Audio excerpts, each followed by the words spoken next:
Okay, let us begin with prayer. Heavenly Father, we thank you for this day. We thank you for the opportunity to gather here together as your people around your word. Bless us as we continue our study of 2 Samuel, that as we continue to look at the life of David and his rule, that our understanding would be increased and that our faith in you would be strengthened. All this we pray in Jesus' name. Amen. All right. So we are in 2 Samuel 22. We're kind of towards the end of this song of deliverance that David sings. It's a song of praise to the Lord. There's been, lots of different themes in it. That God is his rock, his fortress, right, his protection, his deliverer, the one who delivers him out of the midst of death and destruction. He is the one who brings judgment against his enemies, right? And so God is the savior of the people. So we've been seeing a lot of that in the song. So we're gonna finish up that song today. I believe we're at verse 44. Is where we left off. So basically we have the rest of the song in 22. In chapter 23, we have kind of David's last testament, right? His last, speaking from the Lord to the people. A lot of, after that kind of last testament, we get a list of David's mighty men, faithful, mighty warriors in David's army. And then the last chapter, we have a bit of judgment against the people of Israel, against David a little bit for a census that he takes, which wasn't exactly pleasing to the Lord, but we'll kind of look at that. So, morning, ladies. Good morning. Sorry, I'm late. That's okay. Better late than never. That's right. You made it. But I don't have my Bible. Oh, we can have Oh, You think there might be one around I could use? probably. We could probably scrounge one up, Okay. I never did get mine repaired. Mm. And I don't Oh, yeah, that's right. Yeah, yours was falling Bookbinder, apart. yeah. Yeah. And I don't know, is there a bookbinder around here? I don't There's know. somebody's name these days. I might have Yeah. found one by my house. I meant to check it out. Oh, okay. But thank you. Thank you, Mel. You're welcome. All right, so we are in 2 Samuel chapter 22. Okay, I'm going to have to find that one because I don't have my... Right, your markers aren't in that markers one. aren't Yeah. That's sort of in the middle, isn't it? Almost, huh? Yeah, a little before, so. She's singing the song. No, I was just going Genesis, Exodus, Leviticus, Numbers, Deuteronomy, Joshua, Judges, Kings. Yeah, Ruth, 1st and 2nd Samuel. So it'll be after Ruth. Okay, well, I'm in Judges, Yeah, so it's after Judges, and there's Psalms, so it's before the Psalms. before the Psalms. Well, so I'm in the right spot. You're heading the right way. Yep. Chronicles, Kings. There you go. Where are Right, we? Close. 2nd Samuel, so it's before Do you Kings. have the same Bible, Mel? What page Second are you Samuel. on? 275. 275. Oh, that's the easy way. I'm There I gonna got say, go to the front here and see. Yeah, that's what I'm gonna say. But Is yeah. Barb here? Pardon? Is Barb here? No, she's getting over a cold. Oh, Got a Mhm. hacky cough yet, so. oh, Tell her hi for us. yeah. I'm sorry, where are we, 22? Yeah, 22, verse 44. Oh, down. Okay, 44. Yeah, sometimes when I tell my there was one time last year where we were gonna look something up and it was in like Matthew or something, right? So not some minor book. Right. And so look up Matthew chapter Whatever. 28 or something. I forget what chapter. And they all flipped to the front to look at and I was like, no, we're not we're not doing that. You should know where Matthew is. So then we spent the rest of class looking at orders of the books and like You can do this. First one in the New So, Testament. That's right. Matthew's the first one in the New Yeah, Testament. it should be, It right? should be That's part right. of their memory work. Yeah. Back in the day It should. was. Yeah. Well, ideally, they'd have that down before they got to confirmation. So, Well, they'd have to learn that in But- Bible class on Sunday then. yeah. Tell Dory to teach it in Sunday school. Yeah, I'm sure she'll be loving that one. Alrighty. So let's go ahead and finish up David's song of deliverance here. That's what we're in the middle of. Okay. So if someone could read 2 Samuel chapter 22, verses 44 through 51. You delivered me from strife with my people. You kept me as the head of the nations. People whom I had not known served me. Foreigners came cringing to me. As soon as they heard of me, they obeyed me. Foreigners lost heart and came trembling out of the fortresses. The Lord lives, and blessed be my rock, and exalted be my God, the rock of my salvation. How many verses? Through 51, if you want to. The God who gave me vengeance and brought down the peoples, excuse me, under me, who brought me out from my enemies. You exalted me from above those who rose against me. You delivered me from the men of violence. For this I will praise you, O Lord, among the nations, and sing praises to your name. Great salvation he brings to his king, and shows steadfast love to his anointed, to David and his offspring forever. All right. Forever. Yeah, Excuse Right. my voice. We're still that's in okay. that. We're still in that then. That's right. Yeah, we're still receiving the steadfast love and great salvation of the Lord. Brings to the king. Mm-hmm. So yeah, right. So that 44 through 46, that little section there, right? We see again David acknowledging that, right? God is the one who is delivering him from the strife of others, but also, right, the enemies in front of him, right? The foreigners came cringing to him. As soon as they heard me, they obeyed. Foreigners lost heart and came trembling out of their fortresses.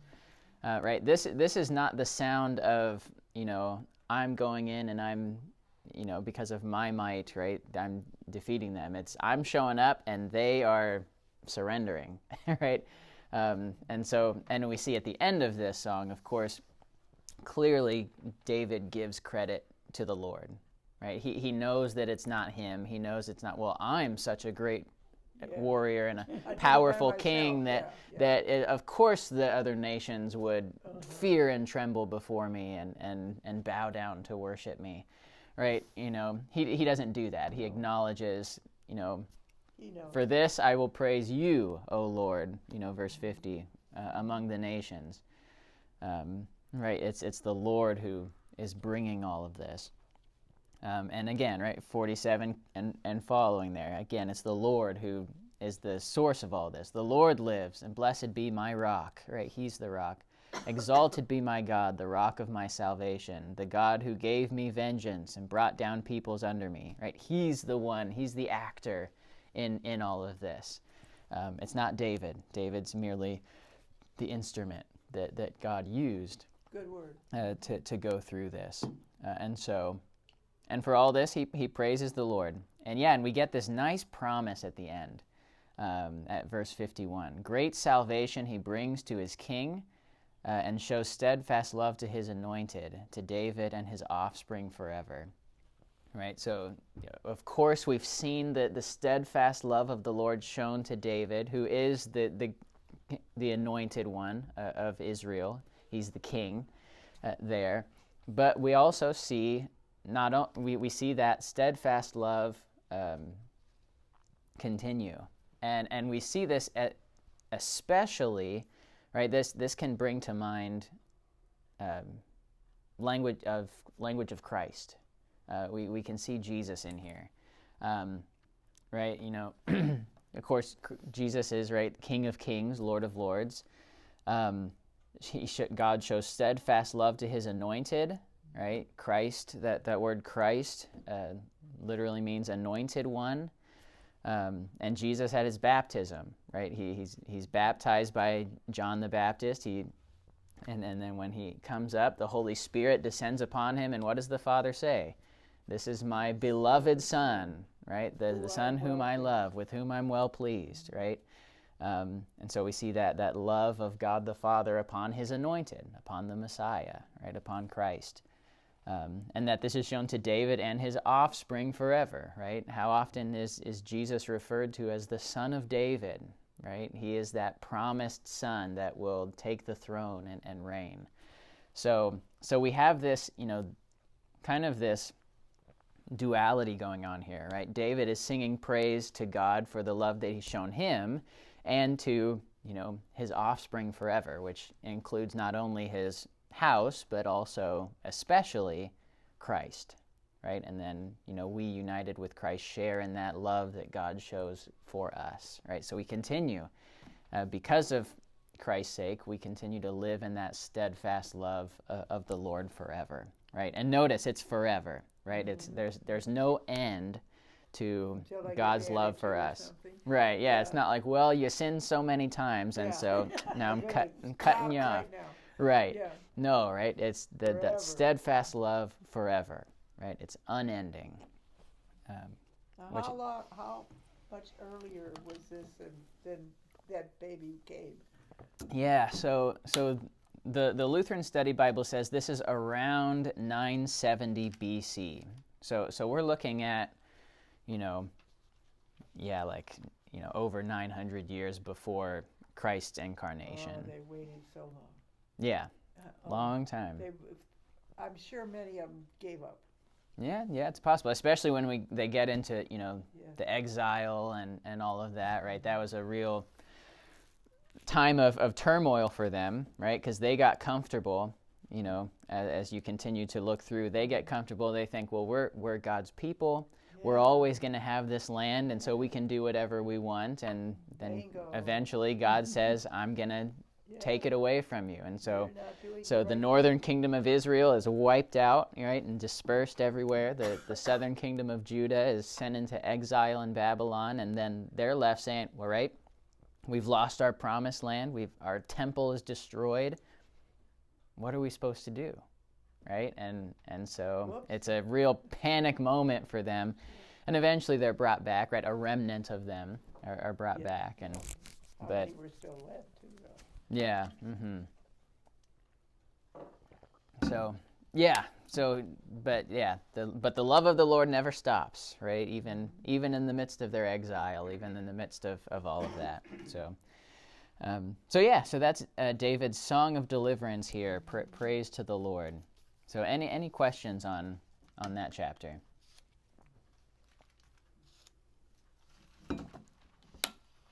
All righty.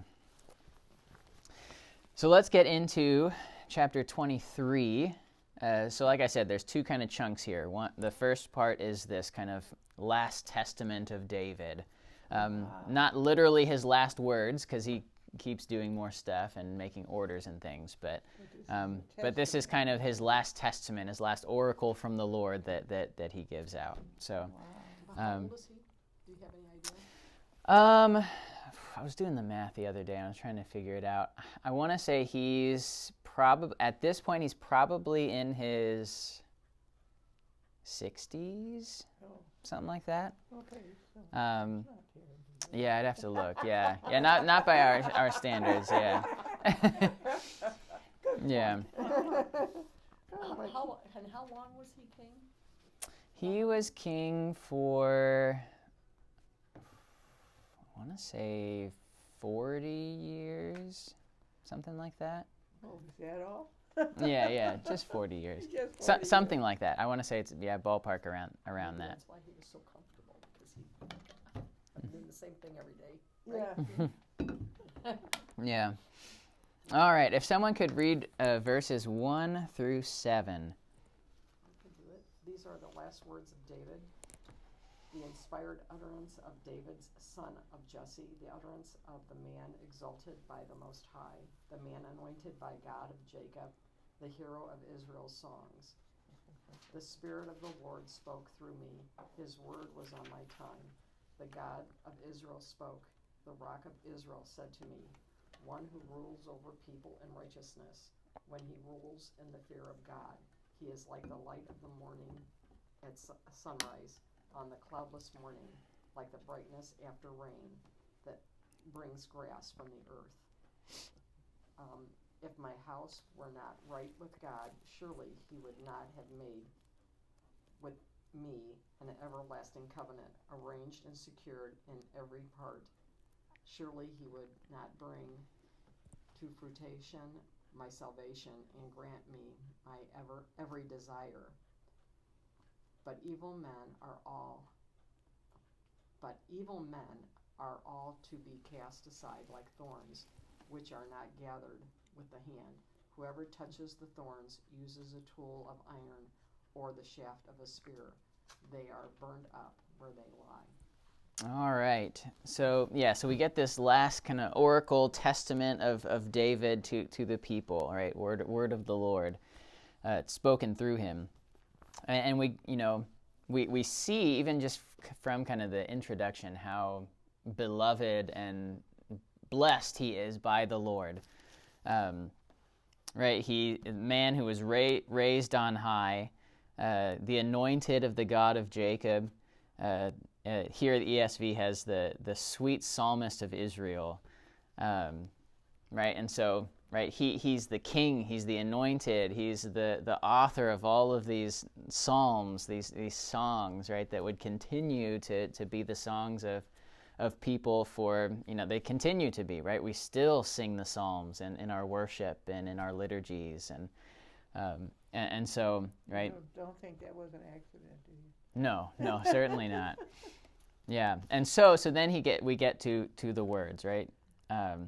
That he very clearly, right, the Spirit of the Lord speaks by me, right? This is, his words are on my tongue. This is not him just saying, well, this is what I think. And, this is a word of the Lord. And you can kind of sum it up in this way, where the first part basically says, if you follow the Lord and are faithful to him and listen to him, then he will be with you, right?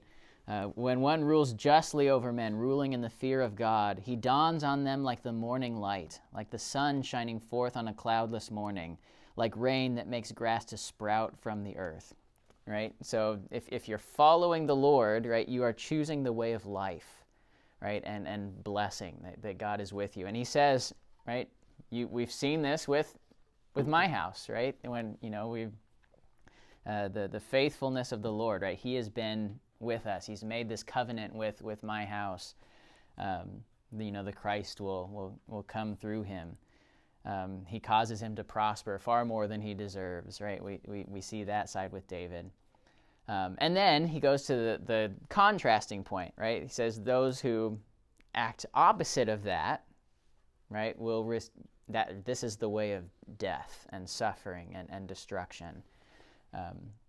And they will be thrown away, right? They're utterly consumed, and these kinds of things. And we see this in the life of David also, right? We've seen when David has turned aside from the Lord, even if it be momentarily, right? There is consequence and punishment, right? All of the problems that he had with Absalom, his son, coming to take over as king and run him out and try and kill him, stemmed from his sins with Bathsheba and sending her husband Uriah out to be killed so that he could cover up this pregnancy, right, that wasn't supposed to be.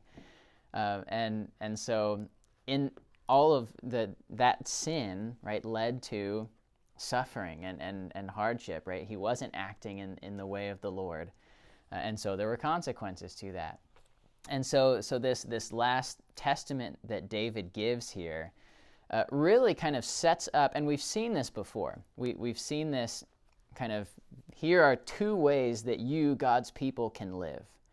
We saw this back with Moses talking to the Israelites. Joshua gives a similar thing when he's about to die. And so right here, he says, you essentially have two ways, right? There's the way of life and the way of death.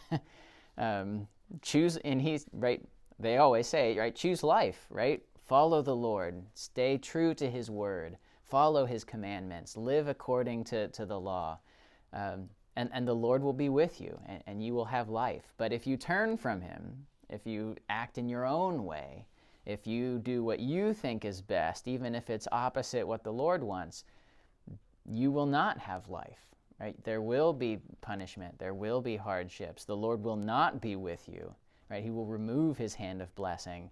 And when that happens, right, all sorts of evil floods in. And so it's very similar to what we get at the end of Moses' life and Joshua's life. We get this testament of David saying, here are kind of your two paths forward as God's people. Listen and live, or don't listen and die.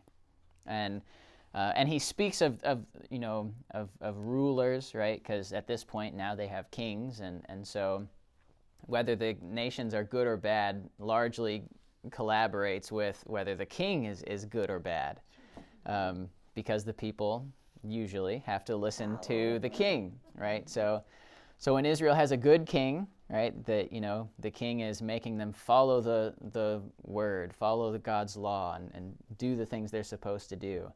The bad kings do what's evil in the sight of God, and they build up high places to worship Baal and all these other false gods and these kinds of things. And the people, right, they're reeds in the wind, right? They just kind of go with whatever the king's saying. And so, there's this back and forth.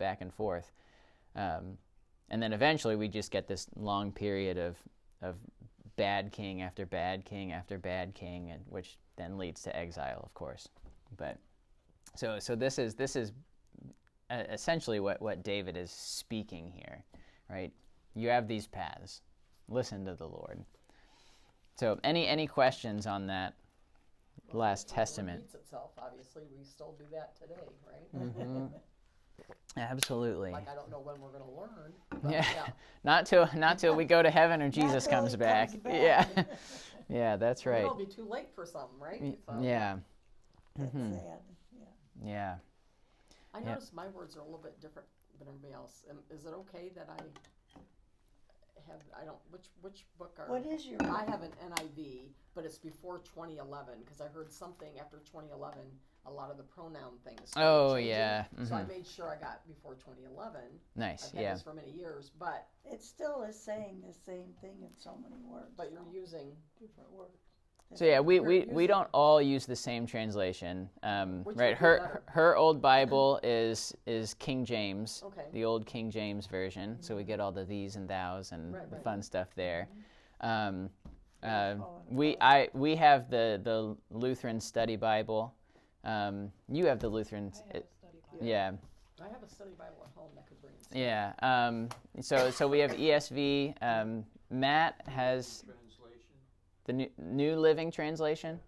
Right. So he's got NLT. Yeah. Yeah, yours is different. So That's good. yeah, I think it's fine, right? Yeah, because Yeah. then we can all maybe understand it. Well, like I said, there's like Because different we've got words. different, Yeah.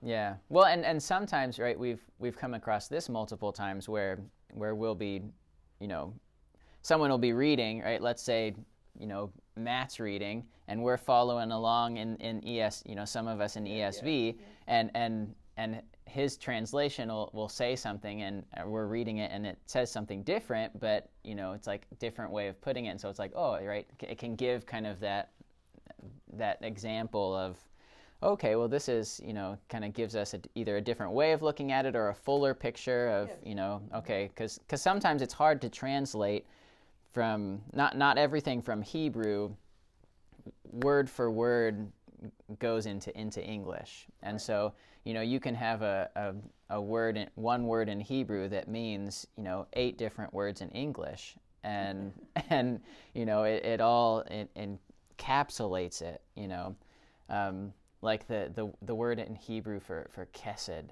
Kesed is grace. Yeah. I know I can't get that. Yeah, as much. But right, it's grace, it's love, it's mercy, it's all of these things packed into one. And so, right, what do you say when you translate it into English, right? What word do you pick? And so yeah, different translations, totally fine. It'll kind of broaden the study, though, too. Mm-hmm. Okay. I didn't know if I was throwing people off by reading something different. Oh, no, you're fine. Yeah. Maybe don't bring the message. That's a little too far. I guess but that's another form of this. Huh? Yeah, basically the message, right? You have this little side discourse here, right? So you have the grand spectrum of Bible translations, right? So on this side you have like the word for word literal translations. The farthest on that side is probably the New American Standard Bible, NASB.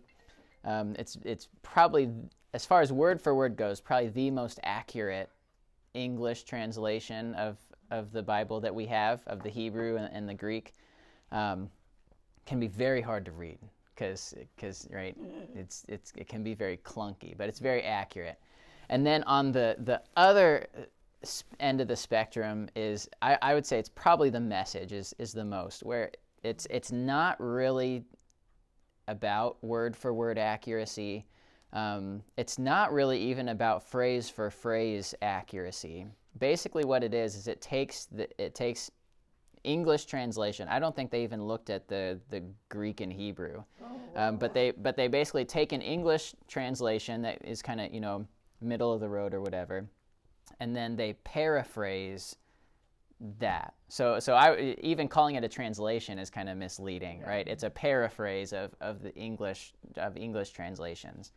And so it reads very well, right? It flows very well, but you miss a lot, and there's a lot of problems that can come up theologically when you're reading that in that way. So I typically say, right, if you're going to veer towards one, veer more towards accuracy than readability.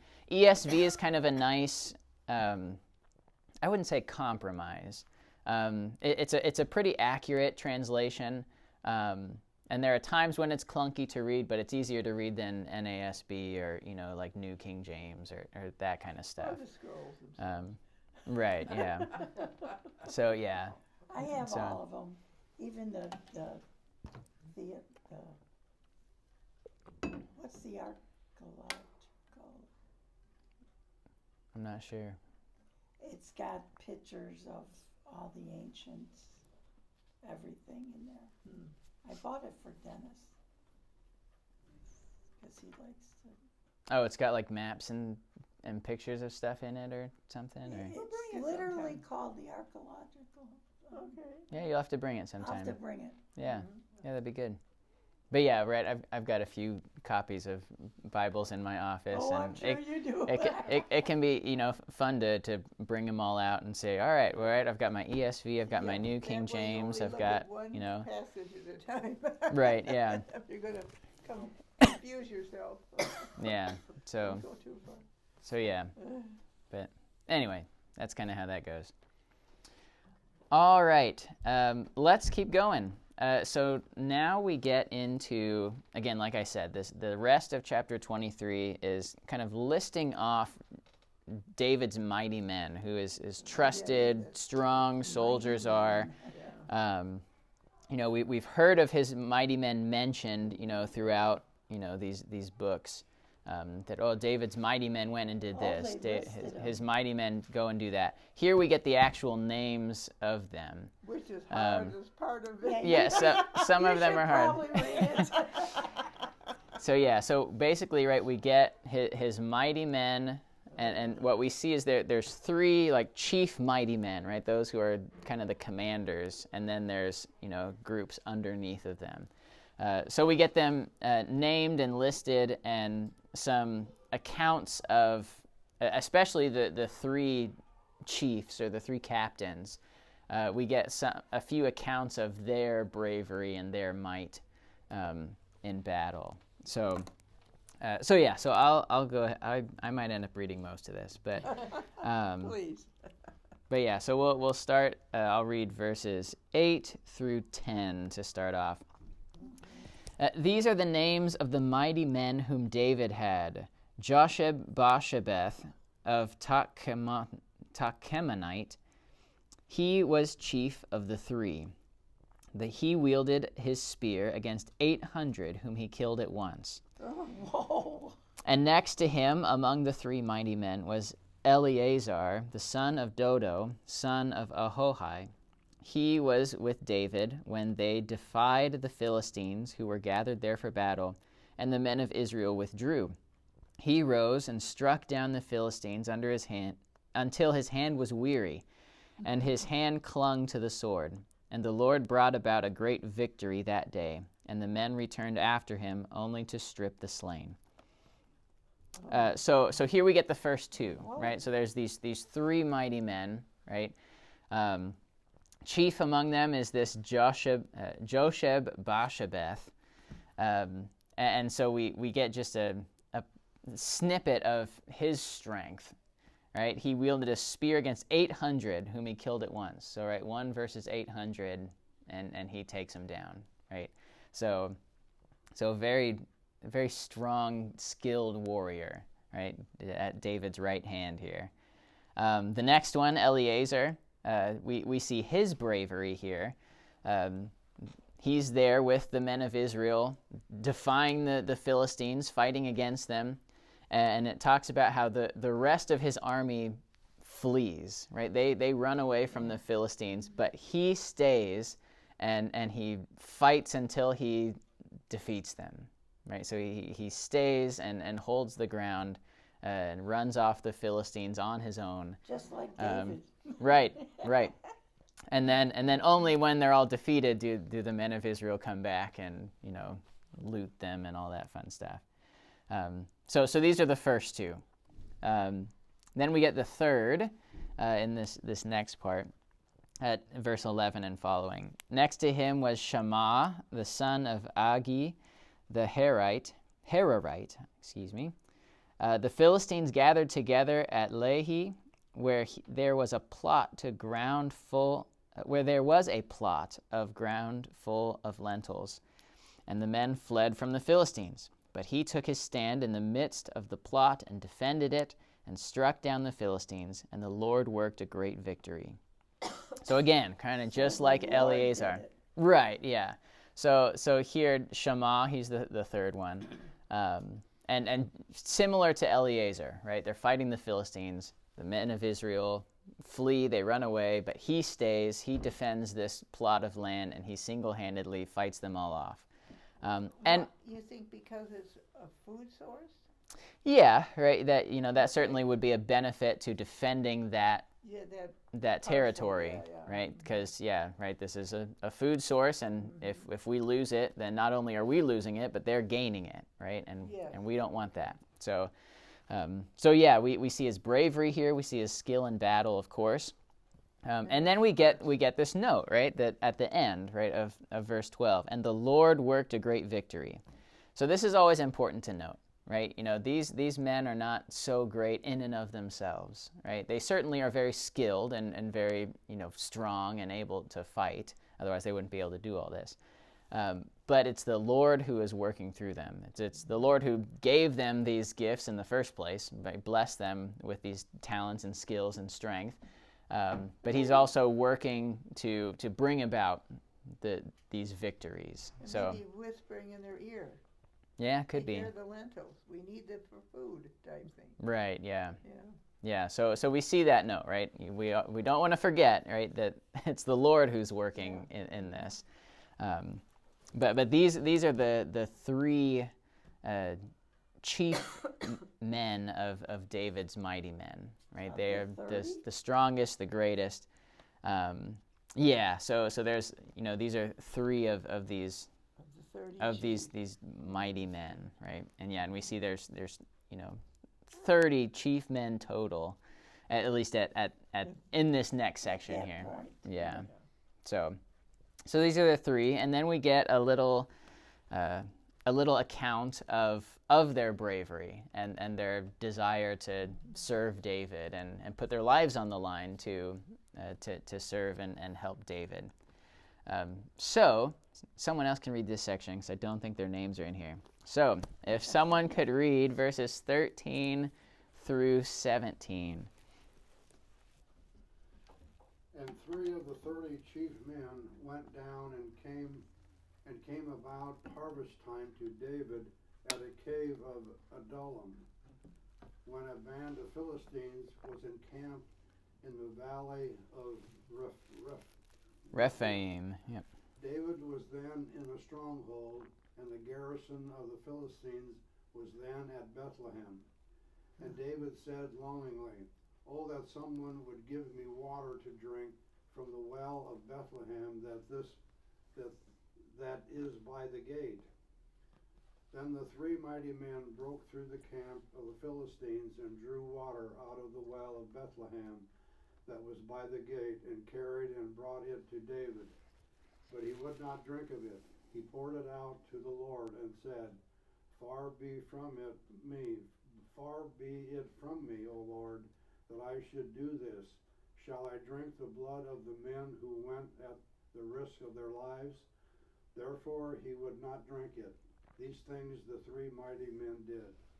Yeah, so we get this account here that they're set against the Philistines.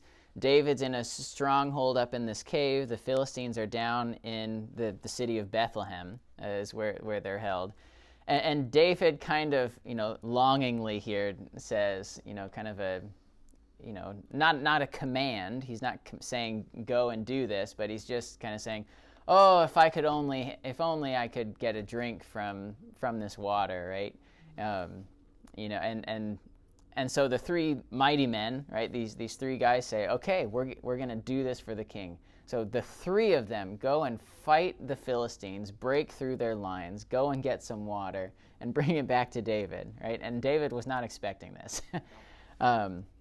So this wasn't like a passive-aggressive, like, oh, if only someone would go and get me some water, wink, wink, This is not, the attitude David had, right? He's longing for this, but he doesn't expect them to go and do this. But they do it, right? So because why they're... doesn't he drink it? So he doesn't drink it, right? So he pours it out to the Lord. So we get kind of this offering, right? This thanks offering to God that he gives. But I think the reason he doesn't drink it is because he realizes that, I put these men's life at risk.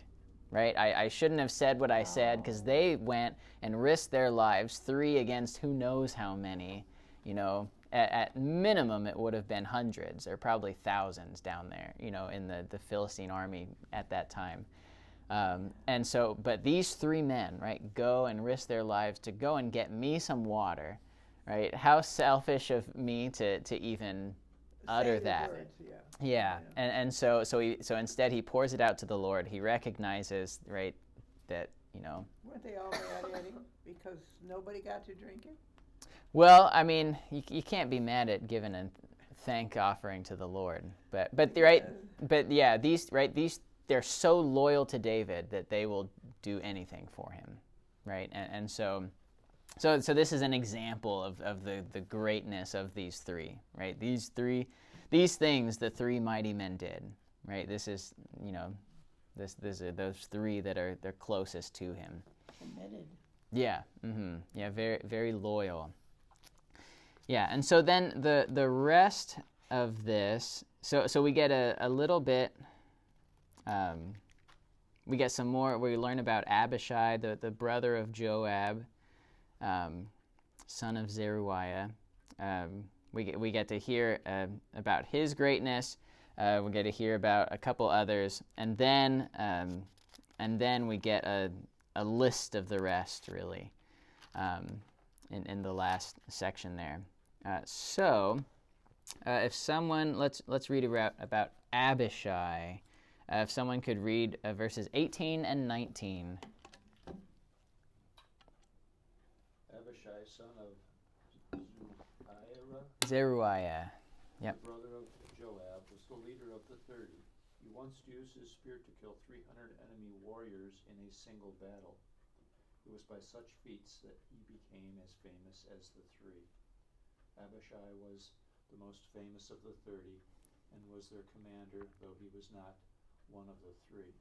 Yeah, so here we see that Abishai, he's not quite as grand and great as the 3 that we just talked about, but he did set himself kind of above the rest of the 30, right? So he's kind of, the 3, you got David, you have the 3, you have Abishai, and then, the other people. And so we see an example of his strength and his being a warrior. He wielded his spear against 300 men and killed them and won a name beside the 3, right? So he was renowned he was the most renowned of the 30, right? So of those, besides the 3, he was the grandest, right? The most well-known.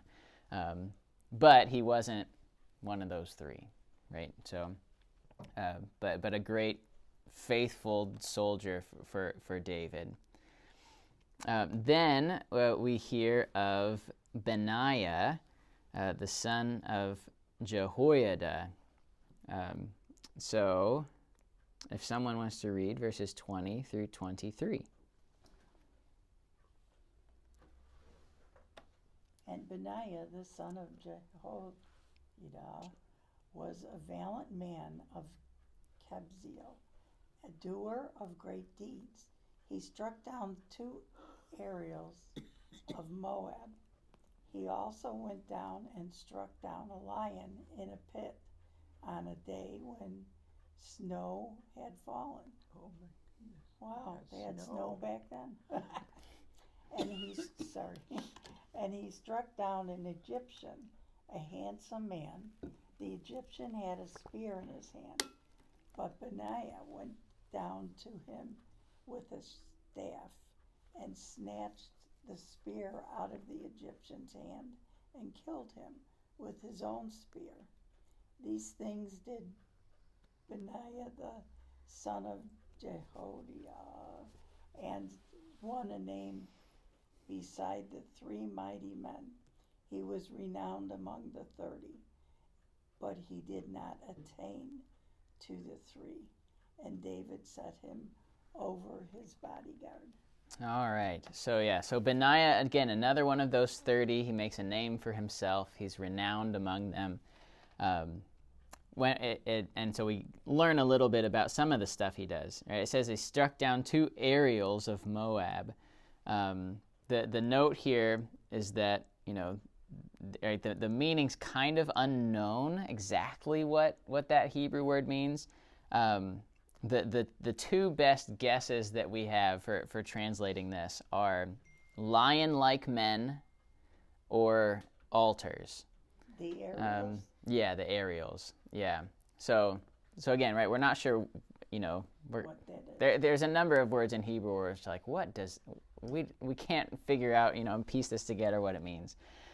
So our best guesses are either, lion-like men or altars, which again don't seem anywhere remotely close to each other.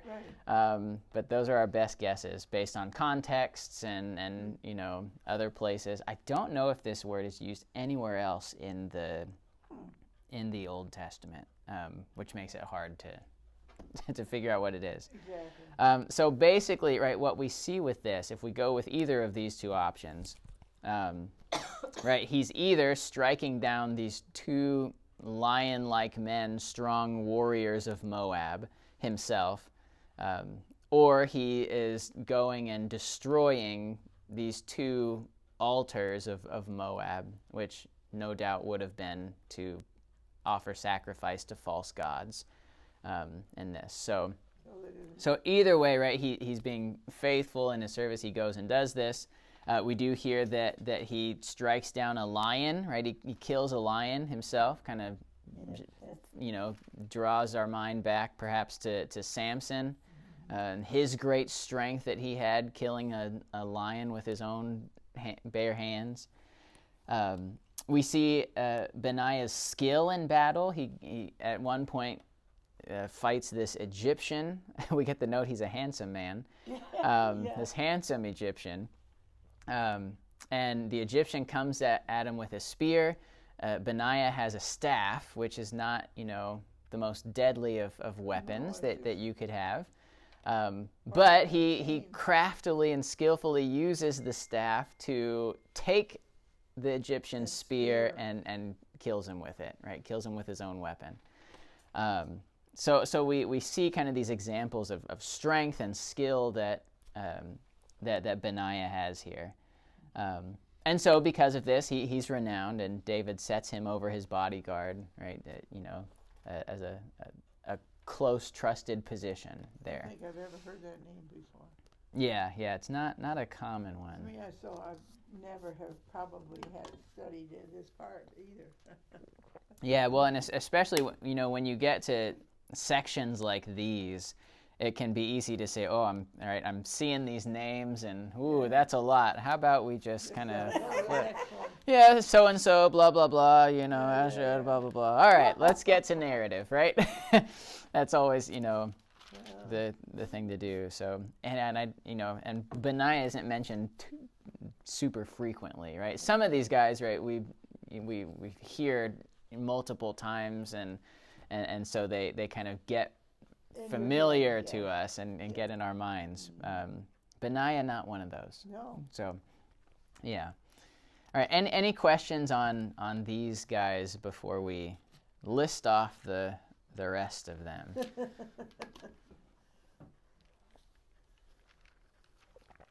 Mighty men. Okay. All right, so I will read the rest. We'll just go to the end of the chapter here, starting at verse 24. This is the rest of the mighty men of David. Asahel, the brother of Joab, was one of the 30. Elhanan, the son of Dodo of Bethlehem. Shammah of Herod. Elika of Herod. Helez the Paltite. Ira, the son of Ikesh of Tekoa, Abiezer of Anathoth, Mebunai the Hushathite, Zalman the Ahohite, Maharai of Netophah, Heleb the son of Baanah of Netopa, Ittai the son of Ribai of Gibeah of the people of Benjamin, Benaiah of Pirathon, Hiddai of the brooks of Gaash, Abi Alban the Arbathite, Asmaveth of Bahurim, Eliabah the Shaalbanite, the sons of Jashan, Jonathan, Shammah the Hararite, Ahiam the son of Sharar the Hararite, Eliphalet, the son of Ahasbai of Maacah, Eliam, the son of Ahithophel of Gilo, Hezro of Carmel, Paarai the Arbite, Igal, the son of Nathan of Zobah, Bani the Gadite, Zelek the Ammonite, Naharai of Beeroth, the armor-bearer of Joab, the son of Zeruiah, Ira the Ithrite, Gareb the Ithrite, Uriah the Hittite, 37 in all. Wow, you get a reward for that. Yeah. Did you have a class just on saying these words? It says 37, so is that the 30? So this is 37 in all. So what we basically get what we're kind of seeing is that when it mentions the 30, that's like a specific group, and then there were others in addition to that. So like the total number of David's mighty men we see are 37. When you were at the beginning on chapter 26, verse 26. It says Helites, the, Paltite? yeah, it has a little symbol on top of that name. Oh, mine doesn't. Oh, a little E there. Is that what you're Is that what that is? talking about? I need a magnifying Right glass. next to the 26. Is that what the verse marker? Is that what you're? No, it's on top of, does yours have it? It's on top of the name. Let's see. I have the same book, so. See? Yeah, mine doesn't have that. It must be either a marker Pen mark or or a pen. something? Yeah, a pen mark maybe or something. Yeah, that's Oh, not in here, mine. I thought So. it was special. Sorry. So yeah, there's not that marking on mine.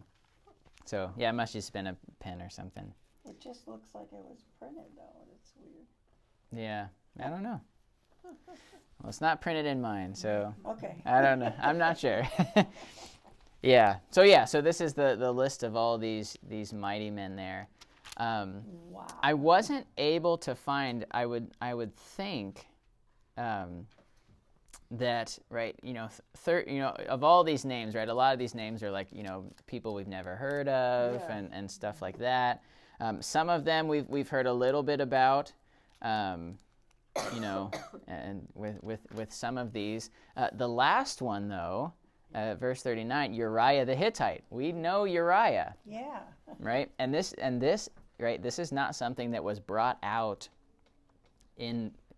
back in 1 Samuel when we it would have been in 2 Samuel, just much earlier, when the whole David and Bathsheba thing happened.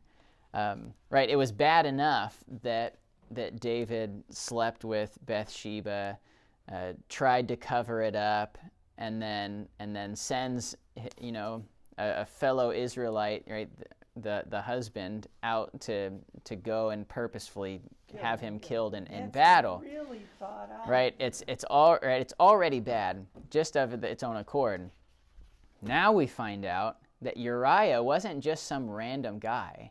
He was one of David's own mighty men, right? He was one of David's elite, trusted soldiers that David was willing to put to death so that he could cover up the sin that he's done, right? So right, you don't. It's even worse. Yeah, right. You don't get that in the initial account. It doesn't say, oh, Uriah, one of David's mighty men, right, did this. But here we see, right, and I don't. It's probably unlikely that it's referencing another Uriah the Hittite, right?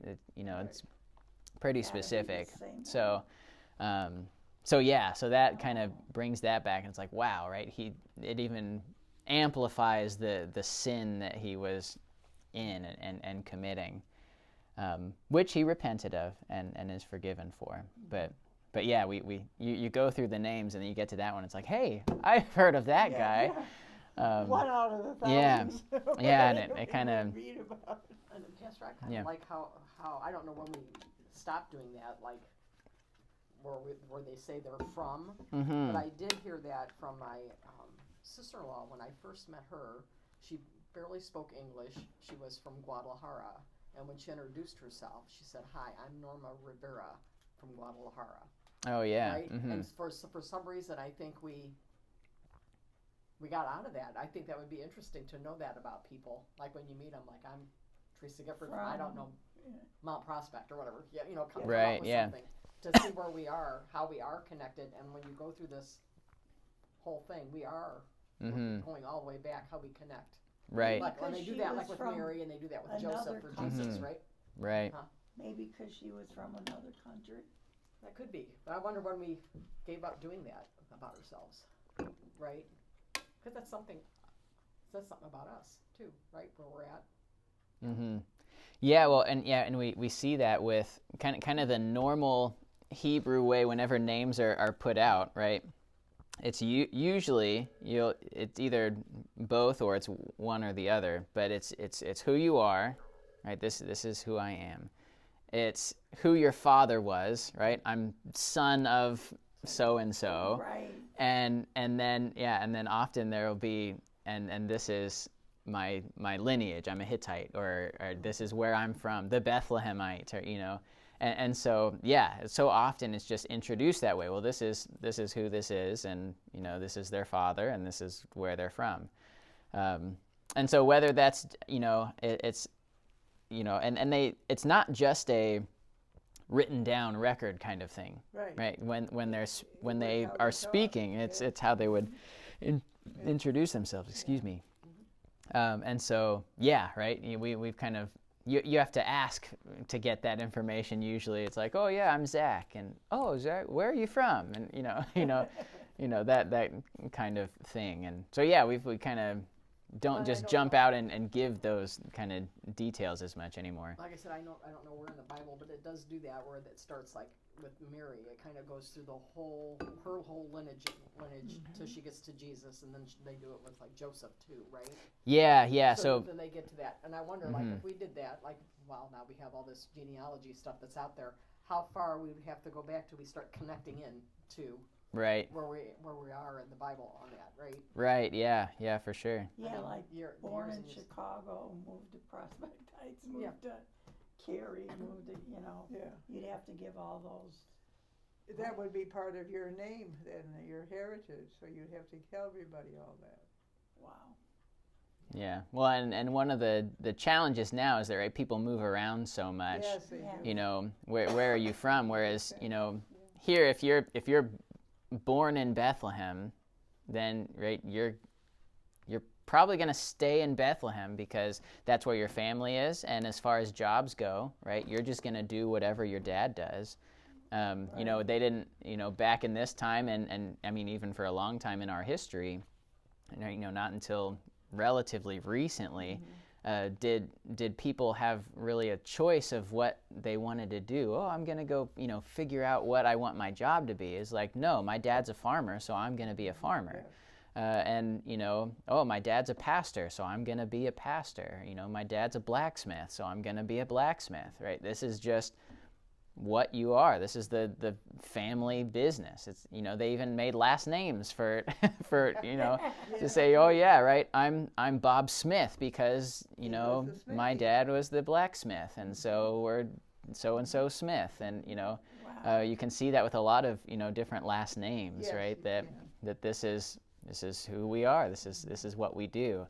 And so, right, your location, you stayed in the same place. Your job, you did whatever was done before you, and unless all the water left, then maybe you had to move on. Right. Yeah. There were certainly times of that, and it was great, very traumatic, right, to do that. Jenny, as a teenager, said, "Nothing ever happens in Cary. Cary is so boring." So that's why I raised her in Cary. Right. And then, unfortunately, the bus train accident happened after that. Oh, I don't know if you know what that is. Yeah, I don't. Oh, I've heard a lot about that. Oh, God, a whole High school bus of kids. And I think I did hear about that. How Yeah. many were killed. 7 were killed. 7 were killed. Seven. The bus right? was going across the train tracks. Oh. And they did something Stalled or something. totally wrong. They couldn't go any further. Oh. And they just got. And my neighbor was a fireman. She was one of the first responder persons. Okay. She said it was just horrid. I think the driver survived. Oh, man. Yes, Can you imagine the guilt? Yeah. She feels. Very. They have a memorial on the corner of Lincoln and Route 14. Oh, gotcha. Algonquin. Why do I And the always police say presence Lincoln? are always there. I notice when I get around that thing, there's always, you see periodically, you just see it. Like, you don't dare mess up going across that track because they'll nail you right away. Yeah. Well, back then it was only a 2-lane highway Yeah. too, and part of it was Yeah. it was a substitute bus driver that day who didn't know, and she had gone Poor over the thing. tracks, And not got realizing that the bus was longer than that interval Right. between the The highway street. and where the tracks were, and it was the back of the bus that got hit, Mm. and the kids that were there. I knew one of those kids. It's like almost they tell you Yeah, that Jenny. just moving there just recently. With My some sister of just told me a Jenny's story. Like, Yeah. don't do this on the schoolmates. track. Don't do this. Yeah. Yeah. So they changed was horrible. the rules for how much of an interval there can be where there's a train track and a highway like that the buses aren't allowed to cross if they don't have the light. And I mean, it affected federally So the much. laws for Mm. for how the school bus No wonder you drivers looked do at it. me weird. I'm thinking, I forgot you Yeah. weren't here then. Yeah. That was, what year was that, do you know? Do you remember? I do know. 1999. That's when Jennifer, oh no, her freshman year, I'm sorry, 90 minus 3 years. 95. 95, thank you. My daughter was in fifth grade with a sister of one of the girls who died. Mm. Yeah, everybody was related to Yeah. somebody else. Yes. Mm. Horrid. Oh, yeah. I know that you would have been doing a lot of Consolation. yeah, Oh, yeah. consoling people. Yeah, I'm sure. Sorry. No, that's okay. Question about this whole genealogy thing with the son of and where you're from. Yeah. Was it part of the custom back then when you were going to be married that you had to look at the family of who you were going to marry your kids off to make sure they weren't intermarrying somebody who wasn't from the pure line of the Jews? Yeah, so yeah, Was it that was part of it too. yeah, it was of course a law that God gave that the people of Israel were not allowed to intermarry with people from the other pagan nations, right? And so, right, part of the benefit of having the genealogies was that you kind of know where people come from and that kind of thing. Probably isn't the primary reason that they had that. I mean, in society in those days, we're always very big on, your ancestry and knowing your lines and all of that.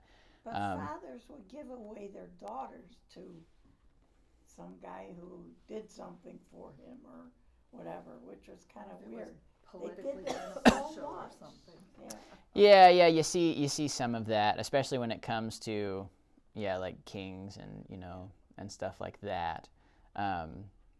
Solomon did that, even though it wasn't pleasing to the Lord. That's one of the things that got him in trouble, was he started marrying all of these women from these other nations to build alliances and that kind of thing, and even right, and from pagan nations, and Solomon, by the end of his life, right, fell into some real. I mean, he was doing child sacrifice and things like that towards the end. So much so that it's in the Eastern Christian tradition, they think that Solomon will be in paradise and that he was saved. In Western tradition, we don't think that he is in heaven. We think that he died in that unbelieving state, worshiping these false gods. So hopefully we're wrong. Hopefully he's in paradise. But just false gods, that's the big one. Yeah, and this was one of the big reasons why God said don't intermarry with the other pagan nations, because they will drag you away from the faith. And every time we see that it happen in the Bible, that's what happens. So that's probably like a side benefit of having the ancestries and the genealogies. Probably not the main thing, but it definitely was a side benefit and something they used them for sure. Yeah. Wow. All right. Well, we are past time a little bit, so we'll go ahead and stop there. That's kind of a normal occurrence for us. It's fine. Yeah. So next time, hopefully, we will finish 2 Samuel, and then we can. So start thinking about what you want the next thing we study to be. we can really do whatever we want. First Kings 'cause- is right after that. Yeah, so we have the option of just continuing the timeline and going into First Kings, looking at the reign of Solomon, and then into the splitting of the nations and all the other kings leading to exile. We could just continue doing that, or we could jump to something else. Jump to a New Testament epistle, or some other book in the Old Testament. I've learned so much from First and Second Samuel. Well, good. I would hope so. At least something, I would probably like to go over some of the books that we kind of skip over all the time because they're so small. Like the one that you preached on here not too long ago, like 1 page. Right. Yeah. Like some of the ones that we I don't know if this is the right word to say, that we think are insignificant, but they're there. Right. Yeah. So they have their purpose. They have their thing, so I would like to do something like that. Okay. Yeah. Maybe. I got your frog now. Get your frog over there. I know in the morning I gotta get rid of it. Now I'm talking Yeah. normal. Okay. So we'll still have the last chapter of 2 Samuel next week, and then just be thinking about if we want to continue on, if we want to do some minor books. There's the minor prophets in the Old Testament. Think of Micah and Amos and all of those. Habakkuk. Yeah. So right there, so there's all of those, right? There's minor prophets we could kind of walk through. Some of those could even be probably done in a week or two. But we could walk through some of those. Sure. Hey, some of them are only 1 page, so that's what I'm saying. There are some that are shorter than the last chapter of 2 Samuel. So some of them will be more intense, but. So we could do that. There's also, of course, the smaller, shorter letters in the New Testament, right? Think 1st, 2nd, 3rd John. Think Jude, right? These types of books. So anyway, that would be good because we're doing John in the Sunday Bible study. Right. Yeah. So First, second, he said he wrote that too. yeah, he wrote the 1st, 2nd, and 3rd John. Yep. So anyway, be thinking about this week. What you guys would like us to study, and we'll see if we can come to a consensus. So, all right, let's close with prayer. Heavenly Father, we thank you for this day. We thank you for your steadfast faithfulness to us that was there for David, that was there for the Old Testament, the New Testament people, and continues to be with us today. Bless us and keep us safe as we go about our business this week. That we would be kept in that one true faith unto life everlasting. All this we pray in Jesus' name. Amen. Amen. Thank you. All right, thanks everybody.